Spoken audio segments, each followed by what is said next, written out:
Hi friends, നമ്മളൊരു അടിപൊളി ഡിഷായിട്ടാണ് വന്നിരിക്കുന്നത്. വെറൈറ്റി ഒരു ഉണ്ണിയപ്പമാണ്. നമ്മൾ സാധാരണ അരിപ്പൊടി കൊണ്ട് അല്ലെങ്കിൽ റവ കൊണ്ട് ഇതൊക്കെയാണ് നമ്മൾ കൂടുതലും ചെയ്തു വരുന്നത്. ഗോതമ്പ് മാവ് ഇതൊക്കെ കൊണ്ട് ചെയ്യാറുണ്ട്. പക്ഷേ ഇത് വ്യത്യസ്തമായിട്ട് നമ്മൾ റാഗി കൊണ്ടിട്ടുള്ള ഉണ്ണിയപ്പമാണ്. ഹെൽത്താണ്, പിന്നെ നല്ല ടേസ്റ്റുമാണ്. നമുക്കിത് കഴിക്കാനായിട്ട് അടിപൊളി ടേസ്റ്റുമാണ്, നല്ല ഹെൽത്തുമാണ്. അപ്പോൾ നമ്മൾ അതിന് വേണ്ടിയിട്ട് ഇതുപോലെ തന്നെ 1 കപ്പ് റാഗിയും, പിന്നെ അതിന് വേണ്ടിയിട്ട് 1/4 കപ്പ് പച്ചരി, പിന്നെ 1/4 കപ്പ് പുഴുക്കലരി. നമ്മൾ കഞ്ഞി വയ്ക്കുന്ന ആ അരി തന്നെയാണ് നമ്മൾ ഉപയോഗിക്കുന്നത്. പിന്നെ അത് നന്നായിട്ട് ഒരല്പം പോലും അഴുക്കില്ലാത്ത രീതിയിൽ, ചെറിയ മണ്ണൊക്കെ ഉണ്ടാകും, അപ്പോൾ നമ്മളതൊക്കെ മാറ്റിയിട്ട് നന്നായിട്ട് കഴുകി വെള്ളമൊക്കെ തെളിഞ്ഞ് നല്ല കളറിൽ വരുമ്പോഴാണ് നമ്മളത് വെള്ളത്തിലിടുന്നത്. ആ വെള്ളമൊക്കെ ഊറ്റി കളഞ്ഞിട്ട് നമ്മളത് ഈ വെള്ളം തന്നെ കൊണ്ടാണ് നമ്മൾ അരയ്ക്കുന്നത്. വേറെ വെള്ളമൊന്നും അതിനകത്ത് ഇടുന്നില്ല.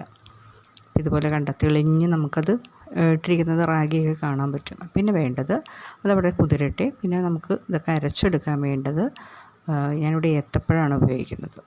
പിന്നെ കരിപ്പട്ടി. നമ്മൾ സാധാരണ ശർക്കര ഉപയോഗിക്കുന്നതിനേലും കൂടുതൽ നല്ലത് കരിപ്പട്ടിയാണ്. പിന്നെ ശർക്കരയും കരിപ്പട്ടി അത്ര വ്യത്യാസമൊന്നുമില്ല, എങ്കിൽ പോലും കൂടുതൽ ഗുണമുള്ളത് കരിപ്പട്ടിയാണ്. ഇതേപോലെ നമ്മൾ കവറിലൊക്കെ വെച്ചിട്ട് ഇടിച്ചെന്നാൽ ആ ഇടിയനിലൊന്നും ആവുകയുമില്ല, നമ്മളുടെ കയ്യിലും ആവില്ല. നമുക്കത് എടുക്കാൻ വളരെ ഈസിയാണ് ക്ലിംഗ് റാപ്പിൽ കവർ ചെയ്തെന്നാൽ. അപ്പോൾ അതുപോലെ തന്നെ വെച്ചിട്ട് ഇടിച്ചെടുത്തിട്ട് ചെറിയ പീസൊക്കെ ആക്കിയിട്ട് നമ്മൾ അത് ഉരുക്കിയെടുക്കുകയാണ് ചെയ്യണത്. അപ്പോൾ എപ്പോഴും സാധാരണ ഉണ്ണിയപ്പത്തിൽ പാളയംകുടം പഴമാണ് നമ്മൾ ഉപയോഗിക്കുന്നത്, പക്ഷേ ഇതിനകത്ത് ഏത്തപ്പഴമാണ് ഉപയോഗിക്കുന്നത്. അപ്പോൾ എല്ലാം കൊണ്ടും വ്യത്യസ്തമായിട്ടുള്ളതും നല്ല ഹെൽത്തായിട്ടുള്ള ഒരു ഉണ്ണിയപ്പമാണ്. നമുക്കിത് കഴിക്കുന്നത് കൊണ്ട് യാതൊരു പ്രശ്നമില്ല. കാരണം ഒരുപാട് എണ്ണയിലൊന്നും അല്ല നമ്മളിത് ചെയ്തെടുക്കുന്നത്. ഞാനിത് കാണിക്കുന്നുണ്ട്, വളരെ കുറച്ച് എണ്ണയിൽ മാത്രമാണ് നമ്മളിത് ചെയ്തെടുക്കുന്നത്. എന്നിട്ട് ഇപ്പോൾ നമ്മൾ 6 മണിക്കൂർ കുതിർത്തിയതിന് ശേഷം ഒരു മുറി തേങ്ങ, അതായത് ഒരു പകുതി തേങ്ങ, ഒരു തേങ്ങയുടെ വലിയ തേങ്ങയുടെ ഒരു പകുതി തേങ്ങയും എടുത്തിട്ടുണ്ട് അരയ്ക്കാനായിട്ട്. എന്നിട്ട് നമ്മളത് ശർക്കര ഉരുക്കി അരിച്ച് മാറ്റി, പിന്നെ ഈ തേങ്ങ നമ്മളൊന്ന് ക്രഷ് ചെയ്തെടുക്കുകയാണ് ചെയ്യുന്നത്. ഒരുപാട് അരഞ്ഞു പോകേണ്ട, ചെറിയ തരിതരി പൊടി പോലെ ഒന്ന് ക്രഷ് ചെയ്തെടുക്കുക.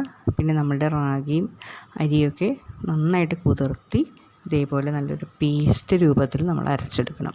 ഒരല്പം പോലും തരി പാടില്ല അതിൽ, എങ്കിൽ നല്ല സോഫ്റ്റായിട്ടുള്ള നമ്മളുടെ ആ റാഗി ഉണ്ണിയപ്പം നമുക്ക് റെഡിയാക്കാൻ പറ്റുള്ളൂ. അപ്പോൾ അതുപോലെ തന്നെ എന്നിട്ട് നമ്മൾ ശർക്കരയൊക്കെ അരിച്ച് വെച്ചിട്ട് ഇതിൻ്റെ കൂടെ തന്നെ നമ്മൾ ആ ഏത്തപ്പഴവും അതിനകത്തേക്ക് അരിഞ്ഞിട്ടിട്ട് അരച്ചെടുത്തിട്ടുണ്ട്.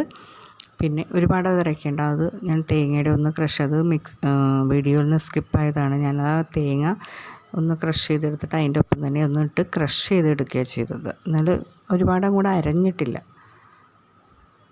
അങ്ങനെ ഒരുപാട് അങ്ങോട്ട് അരച്ചെടുക്കേണ്ട, അതിനെ പേസ്റ്റ് രൂപത്തിൽ അരയ്ക്കേണ്ട, ചെറുത് ഒരു തരിതരി പോലെ അങ്ങനെ അത് വിട്ടിട്ടുണ്ട്.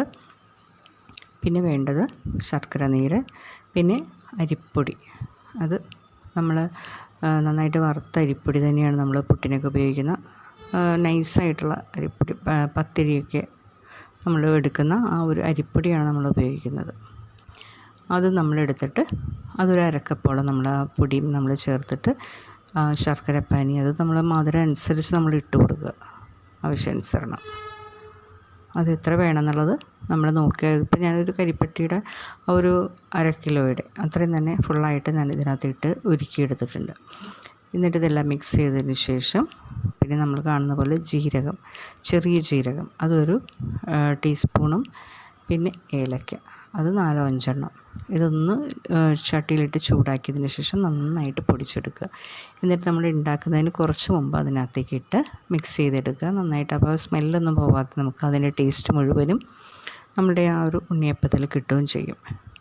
എന്നിട്ട് ഇതേപോലെ, ഇതിപ്പോൾ നോൺ സ്റ്റിക്കിൻ്റെ ഉണ്ണിയപ്പച്ചട്ടി ആയതുകൊണ്ട് തന്നെ വളരെ കുറച്ച് എണ്ണ മാത്രം മതി. എണ്ണ എന്ന് പറഞ്ഞാൽ ഒരു 2-3 ഡ്രോപ്പ് ഇട്ടിട്ടാണ് ഞാനിത് ചെയ്തെടുക്കുന്നത്, അത്രയും മതിയാവും.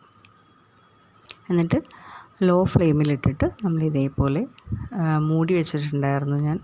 അപ്പോൾ അതിന് പറ്റിയ ഒരു മൂടി ഏതെങ്കിലും നമ്മൾ എടുക്കുക, എന്നിട്ട് അത് മൂടി വെച്ചിട്ട് അത് തിരിച്ച് മറിച്ചു വിട്ട്, അപ്പോൾ ഇത് താഴെ ഭാഗം ഇത് റെഡി ആയിട്ടുണ്ട്. അപ്പോൾ നമ്മളിതുപോലെ തന്നെ മറിച്ചിട്ടിട്ട് അടുത്ത ഭാഗം ഇതേപോലെ മൂടി വെച്ചിട്ട് തന്നെ വേവിച്ചെടുക്കുക.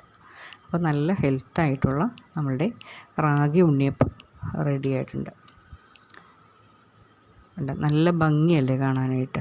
നല്ലൊരു നമ്മളിപ്പോൾ എണ്ണയിൽ ഒരുപാട് ഇങ്ങനെ മുക്കി അത് ഫ്രൈ ചെയ്തെടുക്കുന്ന ആ ഒരു രീതിയേക്കാൾ വ്യത്യസ്തമായിട്ട് നമുക്ക് നല്ല രീതിയിൽ തന്നെ ഹെൽത്തായിട്ട് തന്നെ നമുക്ക് ഉണ്ണിയപ്പം ഇതേപോലെ നമുക്ക് റെഡിയാക്കി എടുക്കാം. ഇപ്പോൾ ഞാനിതിപ്പോൾ പേപ്പറിലേക്കാണ് ഇടുന്നതെങ്കിലും നിങ്ങൾ തെറ്റിദ്ധരിക്കേണ്ട, അതപ്പോൾ തന്നെ ഞാനത് പ്ലേറ്റിലേക്ക് മാറ്റുന്നുണ്ട്. കയ്യിൽ ടിഷ്യൂ ഉണ്ടായിരുന്നില്ല, അപ്പോൾ അതുകൊണ്ട് അങ്ങനെ പേപ്പറിൽ.